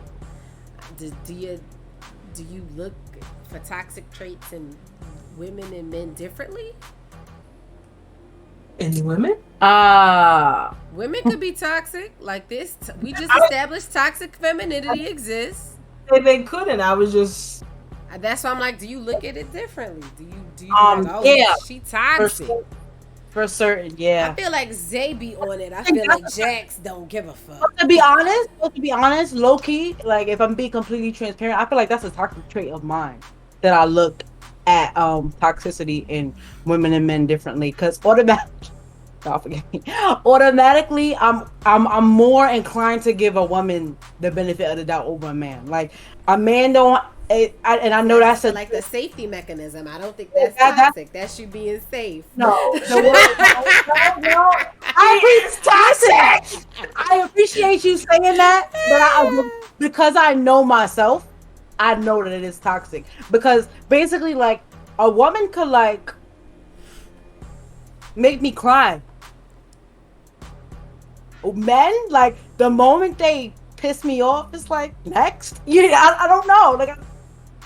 I don't put that emotional energy, but I also recognize that that's part of trying to get like that. That's a part of the system that exists that I play into. Like I don't give men the emotional space. Yeah, I give them emotional. I just don't give them second chances. Like if you come to me and be like, I'm this way because my dad died in a car accident or whatever, it's like, wow, that's not whatever. No, I'm not. No, but I'm saying, like, just giving an example, like, if something traumatic happened and you're like, this is why I am this way. My first question to a man is, what are you gonna do about it? Like, cause you not walking around carrying that shit onto me. Like, basically what you just said, like, you're not bringing that to me. So what are you gonna do? Like, I am not helping you fix this. That's always my energy to me, and I recognize how bad that is. I recognize that. Unless you're like my friend and I love you, but like if you're my romantic interest, ain't no, oh, this is just who I am. So be who you are by yourself. I don't have time. If that's who you are, cause let me make sure I'm clear. If that's who you are, that's fine.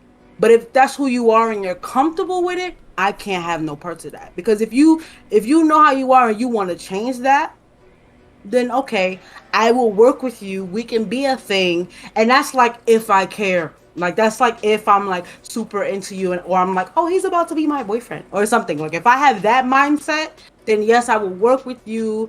We'll talk it out. But I'm also like I'm not getting a tab. Like we're not exchanging currency for this sort of thing. And that's the kind of energy that I have for men, unfortunately. But for women, I'm so much like, sweetie, like I'm so much softer and like, let's talk this out and what can I do to help? And like, I'm so much kinder to women than I am to men. Do you think that has to do with the fact that we have been expected to carry the emotional weight and no one gives us that, so you give that to us? And I feel like, yeah, I think that's it too, because also I grew up in a house full of boys predominantly, so I was always the make sure they eat, clean up after them, make sure your brother's hair is done, is he dressed for school, is he this? So now in my adulthood, I'm like, I'll be it's also a trauma response. Yeah.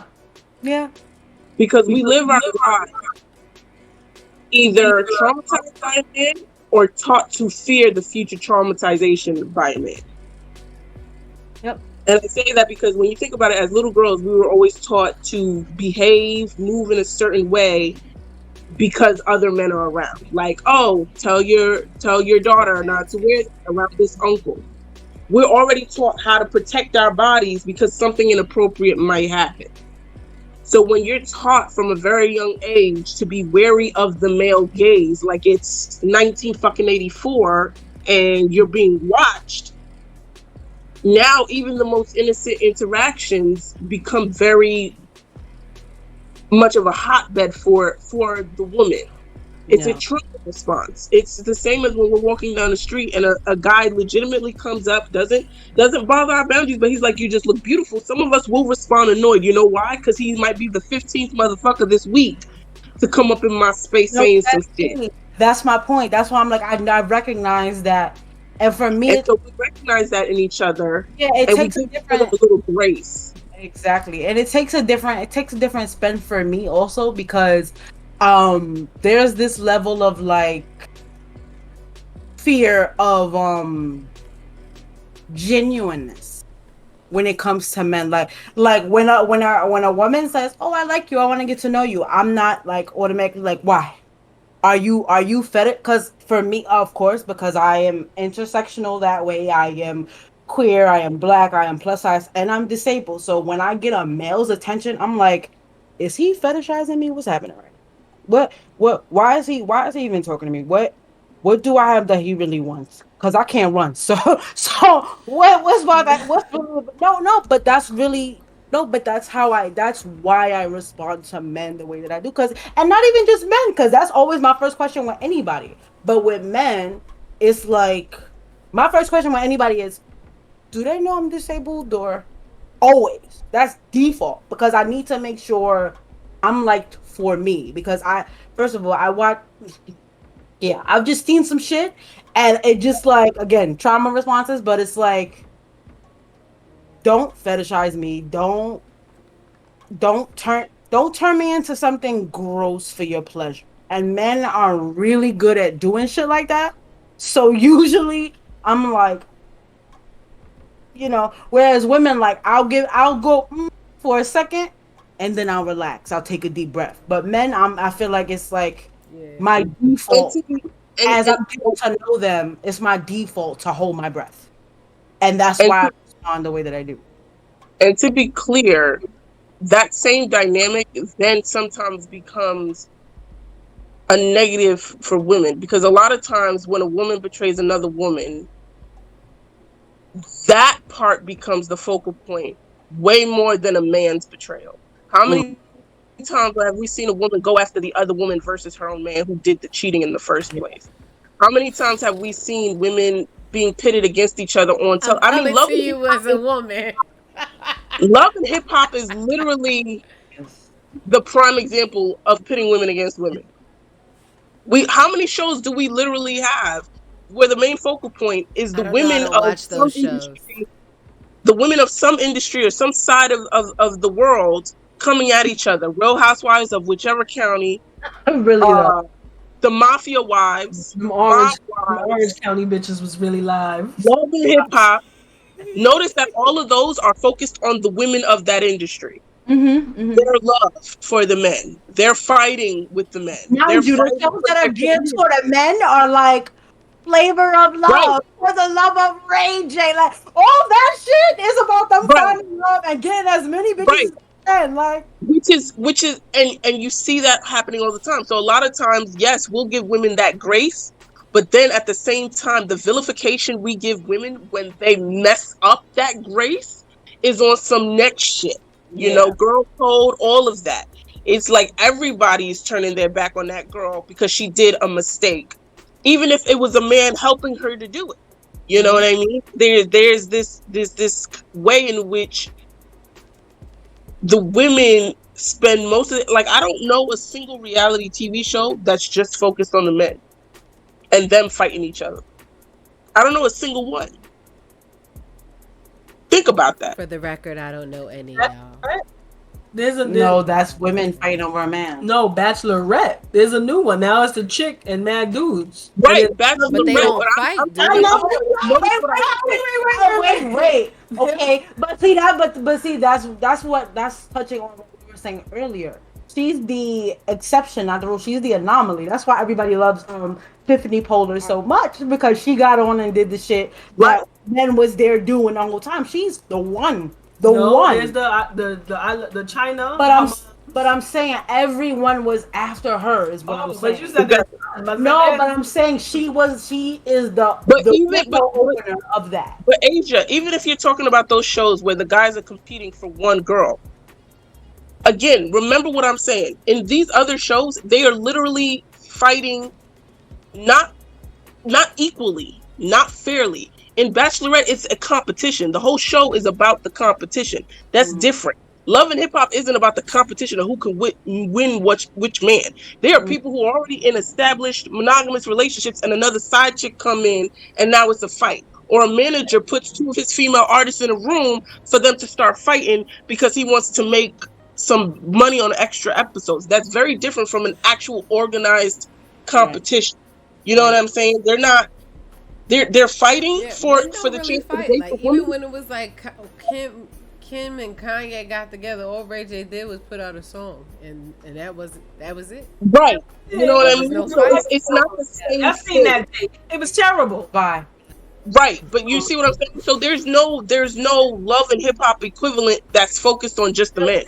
You right. Them fighting. Like you don't see You know why that is, because that it further speaks to the vilification of a woman. Because even if everybody in a group dates the same woman, nobody talks about, oh, y'all men is dirty as hell for sharing this woman. It's, oh, she's a whore for dating each and every one of you. Because remember, Danger, she smashed her. But that's my point. Like what she's saying, the fact that we remember that's the point. Because it's out of control. It was made a whole song. Yeah, they made a whole song. Whole rhyme. Like, yeah, they really messed up. Like, I mean, you look at what it was called, Black Ink, when Donna first got on there. Everybody had an issue because she slept with everybody in the shop.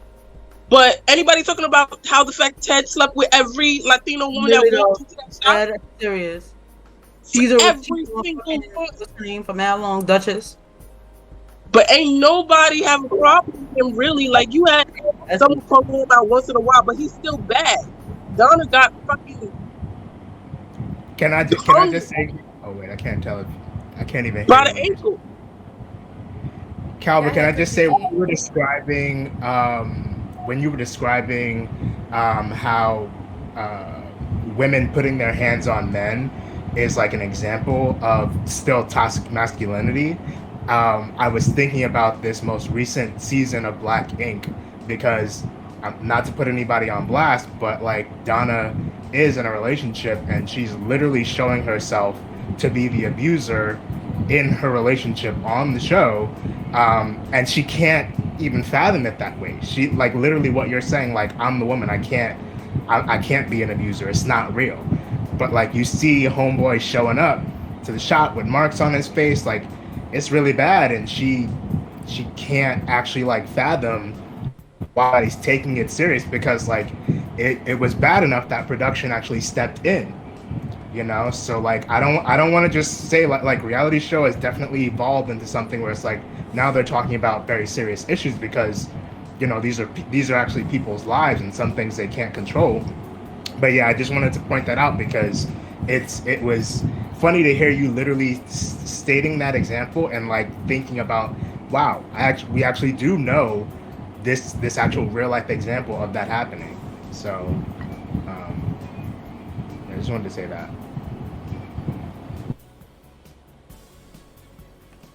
Yeah, that just takes me back to like the Amber Heard Johnny Depp, where everybody, when it was Johnny, everybody was like, oh my God, Johnny, how could you? And the moment it came out that it was, everybody was ready to fire Johnny. And the moment it came out that it was actually Amber with the receipts, Amber's still employed. Why she ain't get fired? Why is she still in the DC universe? Like, there's a literal chick that looked just like her. Why we ain't just using Facts. the chick that looked like her? And who ain't nobody that look like freaking Johnny? I'm just saying.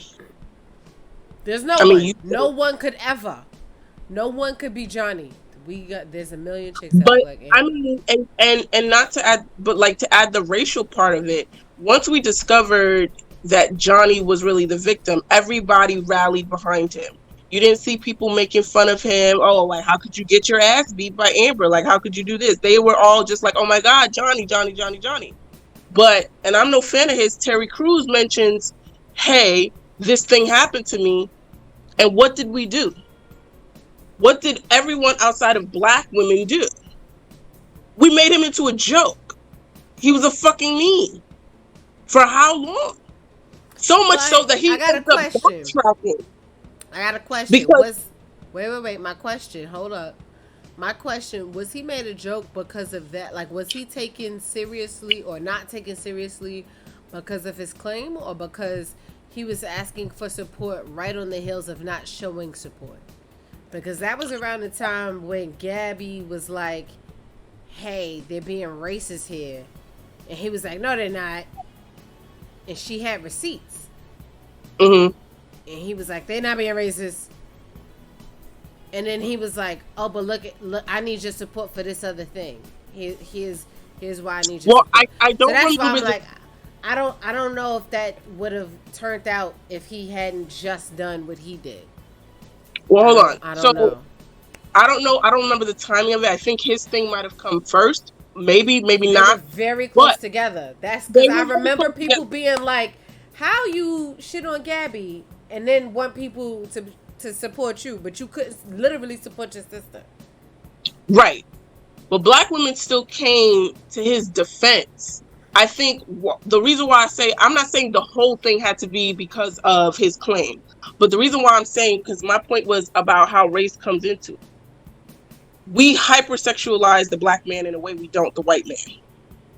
So when something of a sexual abuse nature happens I to don't know. him, I hypersexualized the fuck out of Johnny. That man looked good as hell. I'm sorry. I mean, yeah, but there's a way in which we expect black men to be immune to sexual manipulation or sexual, to be the victims of any kind of sexual misconduct. We look at it like, the fuck, what?